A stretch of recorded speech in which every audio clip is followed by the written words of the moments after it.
اس امت کا حال یہی ہے کہ یہ امت اپنے شیخ الحدیث، شیخ التفسیر، بزرگوں کو، مفتیوں کو، علماء کو، مجاہدین کو جانتے نہیں ہے. یہ لٹیرے قسم کے عاملوں کے پیچھے تو دوا کر کے کس کر کے اسے لے لو. وہ عامل جو جاہل قسم کا، سمجھ شرمیہ کی نہیں، وہ عامل آپ کو اجازت ہے، شرعاً اجازت ہے اس کی، سمجھ شرمیہ کی نہیں، شرعاً اجازت ہے. لیکن یہ اس بات کو اپنے پاس سمجھ لینا کہ اللہ آپ کا بھلا کرے، جب آپ دم کریں گے، عورتوں کو دم کریں گے، انشاءاللہ یہ طلب آپ کے پاس نہیں ہوں گے. اگر ہے کسی کے پاس تو بتا دو. سمجھ شرمیہ کی نہیں. مولانا موسیٰ کی اگر آپ بات کریں گے تو موسیٰ کا مدرسہ بھی نہیں تھا، مدرسہ دوسروں کا تھا. اگر وہ تعویذ معویذ کرتا تھا مدرسہ دوسروں کا. مشائخ صوفی سرور اور دیگر حضرات، تعویذی مولوی کے پاس خدا طلبہ کو نہیں لائے گا، یہ طے شدہ ہے. اگر ہے تاریخ میں تو بتا دو. تعویذی آدمی کے پاس طلبہ نہیں آئیں گے، پتہ نہیں کیا ہے، میرے اس رب کا وہ سلسلہ ہے. آپ سمجھ رہے نہیں سمجھ رہے؟ تعویذ. اور ٹیچر اور قاضی جو سرکاری بنتا ہے اس کی محبت کسی کے دل میں نہیں ہوتی. ہمارا مولوی جب سرکاری ملازم بنتا ہے لوگوں کے دلوں میں اس کی عظمت نہیں ہوتی، تو قدرتی بات ہے. بس خیر آپ کی مرضی، لیکن شرعاً اجازت ہے، آپ کو شرعاً اجازت ہے، آپ یہ کر دیں. اور اگر آپ کو نیت ہے تو سورہ فاتحہ 7 مرتبہ، قل واللہ 3 مرتبہ، قل واللہ 3 مرتبہ. اس کے بعد اللہم اذہب الباس رب الناس واشف انت الشافی لا شفاء الا شفاؤک شفاء لا یغادر سقما. جہاں یہ شین آ رہا ہے، جہاں درد ہو رہا ہے اس جگہ کو دباؤ. اللہم اذہب الباس رب الناس واشف انت الشافی لا شفاء الا شفاؤک شفاء لا یغادر سقما. تو پھر اس پر دم کر دیں.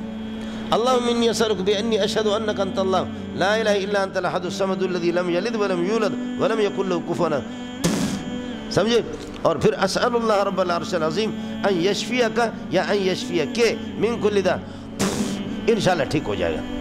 سمجھ رہی ہے کہ؟ اور جن من ہو تو آپ یہ کر دو کہ سورہ فاتح الف لام المفلحون تک، آیت الکرسی، اور اللہ آپ کا بھلا کرے چاروں کل، والصافات، سورہ والسماء والطارق، والصافات الا من خطف الخطف. اس کو یہاں سے پکڑ لینا، ادھر سے پکڑ کر اس کے الٹے ہاتھ کے، اور اس کو اس طرح دباؤ. اس کی آنکھوں میں دیکھنا نہیں، اس طرح. کہا استاد جی کہتا ہے چھوڑ. سمجھ رہی ہے کہ نہیں؟ استاد جی اگر میرے لیے فیس مقرر کرتے تو اجازت دیتا ہوں، ورنہ نہیں. سمجھ رہی میرے نام پہ بتا دینا. انشاءاللہ اس میں 50-60% جنات چھوڑ دیں گے. کچھ کوئی سرکش ہوگا ورنہ چھوڑ دیں گے. آنکھوں میں دیکھنا نہیں، اور دبا کر کے پیسے لے لو، دبا کر کے کس کر کے. آپ 1500 کی بات ہی نہ کریں، 1.5 لاکھ 2 لاکھ سے آپ اسٹارٹ ہوئے. جتنا زیادہ، ہاں بخدا جتنا آپ زیادہ لیں گے اتنا ہی فائدہ ہوگا. لے لیں. جیسے ان کمینوں نے جب صحابہ کی مہمان نوازی نہیں کی، فلم تطعمونا ولم تزیفونا، نہ کھلایا نہ مہمان نوازی کی نہیں کی، تو لاؤ 30 بکریاں. دوسری روایت 100 بکریاں حضرت ابو سعید خدری نے لے لی. سب کو سبحان اللہ. 100 بکریوں کے پیسے کیا بنتے ہیں ظالم کے بچے؟ آپ سمجھ رہے نہیں سمجھ؟ 20-20 ہزار کی اگر ایک بکری لگائیں تو 20 لاکھ روپے تو بنتے ہیں. سمجھے؟ تو 2 لاکھ 3 لاکھ آپ کا لینا یہ تو آپ کا حق ہے. بالکل دبا کر، مفت میں بالکل دم نہ کریں. سمجھ رہی ہوں؟ بالکل مفت میں دم نہ کریں. میرے طرف سے آپ کو اجازت ہے. میں نے گر آپ کو بتا دی. تعویذ اگر لکھیں اس پہ بسم اللہ الذی لا یضر مع اسمہ شیء فی الارض ولا فی السماء یہ لکھیں، اور اس کے بعد اللہ اللہ اللہ اللہ اللہ اللہ اللہ گنے نہیں، گنے اگر پھر مسئلہ خراب ہوگا. بغیر آپ کو خود پتہ نہ کہ کتنے مرتبہ میں نے اللہ اللہ لکھا ہے.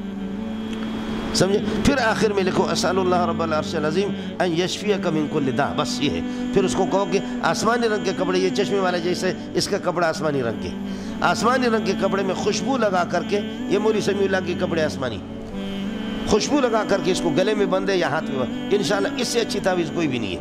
آپ کو سمجھ میں آگے نہیں ہے کہ جن دم. لیکن پیسے دبا کر کے لے لو، خوب پیسے لے لو، آپ کی قدر بھی زیادہ ہوگی. مفت میں نہیں کرنا. ہمیں شرم مجھے چونکہ آتی ہے، ورنہ یہ کہ موقع آتا ہے مولوی صاحب. سمجھ رہی میں؟ ڈاکٹر کو دیتے 2 لاکھ روپے، 4 لاکھ روپے ڈاکٹر کو لے کر کے دیتے. ڈاکٹر اس کو نکال بھی نہیں سکتا. تو آپ کے 2 لاکھ 4 لاکھ 10 لاکھ تو آپ کا حق ہے. دبا کر کے لے لو. سمجھ رہی میں کہ نہیں؟ لے لیں آپ. چلیے گا مولوی صاحب.